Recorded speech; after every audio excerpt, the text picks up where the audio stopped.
Person with disability आम बोलचाल की भाषा में जिनके लिए दिव्यांग या विकलांग शब्द का इस्तेमाल किया जाता है।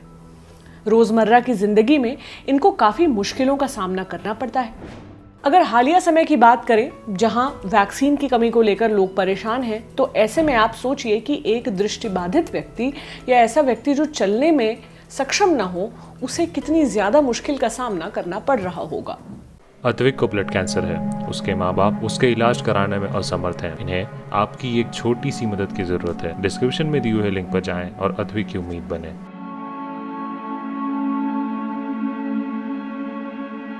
किसी भी आपदा के दौरान हाशिए पर रहने वाले लोग सबसे ज्यादा प्रभावित होते हैं। इस वक्त जब कोरोना वायरस के संक्रमण दर में कमी आई है और सरकार वैक्सीन लगाने पर पूरा जोर देने की बात कह रही है, तब सरकार को हाशिए पर रहने वाले लोगों का विशेष ध्यान रखना चाहिए। इसी श्रेणी में आते हैं पीपल विद फिजिकल डिसेबिलिटी।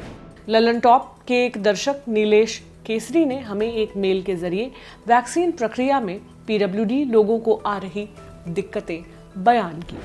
उन्होंने ऐसी कई व्यवहारिक दिक्कतों का जिक्र किया जिसका सामना पीपल विद डिसेबिलिटी को करना पड़ रहा है। टीकाकरण के लिए खुद को नामांकित करना काफी मुश्किल है, खासकर दृष्टिबाधित व्यक्ति या किसी ऐसे व्यक्ति के लिए जो पढ़ नहीं सकता हो।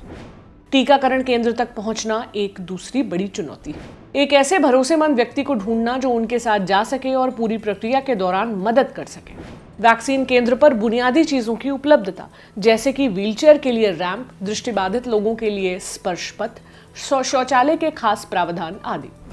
आमतौर पर पीपल विद डिसेबिलिटी को ऐसी सुविधाओं की जरूरत होती है, लेकिन इसके अलावा और भी कई तरह की विशेष जरूरतें हो सकती हैं। जैसा कि दिल्ली के एक सरकारी स्कूल में पढ़ाने वाले कन्हैया अग्रवाल कहते हैं, मैं देखने में अक्षम हूँ। कोविन ऐप पर रजिस्टर करने का से एक कैप्चा आता है। मेरे मोबाइल या कंप्यूटर का सॉफ्टवेयर उसे पढ़ नहीं पाता। अब मुझे किसी और की मदद से बुकिंग करनी पड़ेगी। वहीं 32 वर्ष की नव्या जो चल फिर पाने में अक्षम है, कहती हैं, मुझे वैक्सीन सेंटर जाने के लिए 2-3 लोगों की मदद की जरूरत होगी। अगर कोई मेरे घर आकर वैक्सीन लगा जाता तो मेरी प्रॉब्लम सॉल्व हो जाती। पीपल विद डिसेबिलिटी के हितों के लिए काम करने वाली एक संस्था national platform for the rights of disabled के महासचिव मुरलीधरन बताते हैं कि उनकी संस्था ने देश भर में एक अभियान चलाया था। इस अभियान में उन्होंने केंद्र सरकार से मांग की थी कि पीपल विद डिसेबिलिटी और वृद्ध लोगों के लिए डोर स्टेप वैक्सीन पॉलिसी अपनाई जाए। मुरलीधरन कहते हैं, हमने ऐसा इस वजह से कहा क्योंकि सरकार ने खुद वैक्सीन पॉलिसी के दूसरे फेज में पीपल विद डिसेबिलिटी को जरूरतमंद की श्रेणी में डाला, लेकिन केंद्र ने अपना पल्ला झाड़ते हुए पूरी जिम्मेदारी राज्यों पर डाल दी। अब तक सिर्फ केरल, ओडिशा और तमिलनाडु के कुछ शहरों में डोर स्टेप वैक्सीन पॉलिसी अपनाई गई है। वो आगे दिल्ली सरकार का जिक्र करते हुए कहते हैं, दिल्ली सरकार ने 11 जिलों में खास पीपल विद डिसेबिलिटी के लिए वैक्सीन कैंप लगाए थे, लेकिन इसका अनुभव ये रहा कि बहुत कम लोग आए वैक्सीन लगवाने के लिए।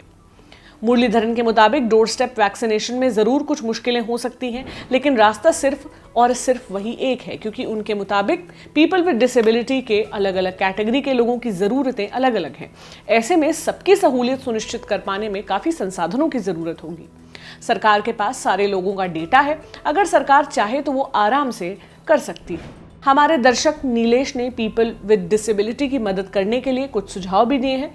उन्होंने हमें बताया कि इस संदर्भ में उन्होंने प्रधानमंत्री नरेंद्र मोदी को भी चिट्ठी लिखी है। नीलेश के सुझावों के मुताबिक आरोग्य सेतु और कोविन ऐप में पीपल विद डिसेबिलिटी के लिए एक अलग सेक्शन जोड़ा जाना चाहिए। ऐप में ऐसा प्रावधान होना चाहिए जहां व्यक्ति बता सके कि उसे किस तरह की मदद की जरूरत है, जैसे कि अगर व्यक्ति को वैक्सीन केंद्र पर पहुंचने के लिए किसी की जरूरत हो या और कुछ। हर जिले में पीपल विद डिसेबिलिटी के लिए कम से कम समर्पित टीकाकरण केंद्र होना चाहिए जहां बुनियादी सुविधाएं होनी चाहिए। इसके लिए स्कूलों का इस्तेमाल किया जा सकता है जो हर जिले में आमतौर पर मौजूद है। इसके लिए पिक एंड ड्रॉप की सुविधा होनी चाहिए जो स्वतंत्र रूप से केंद्र तक नहीं पहुंच पा रहे। ऐसे व्यक्ति होने चाहिए जो पूरी प्रक्रिया के दौरान विकलांग व्यक्ति के साथ रहें और अगर जरूरत हो तो उन्हें घर से लाने और वापस छोड़ने में पूरी मदद करें। इन केंद्रों को केंद्र सरकार द्वारा प्रशासित किया जाना चाहिए ताकि पूरे देश में ऐसे केंद्रों में एक रूपता सुनिश्चित की जा सके। ये सुझाव तो थे हमारे दर्शक नीलेश के। इसके अलावा भी कई चीजें और हो सकती हैं। अगर आपको लगता है और भी कई दिक्कतें हैं जिनका सामना पीपल विद डिसेबिलिटी को करना पड़ रहा है, तो आप हमें जरूर बताएं। आप अपने सुझाव भी हमें कमेंट बॉक्स में जरूर दें। देखते रहें ललन टॉप। शुक्रिया।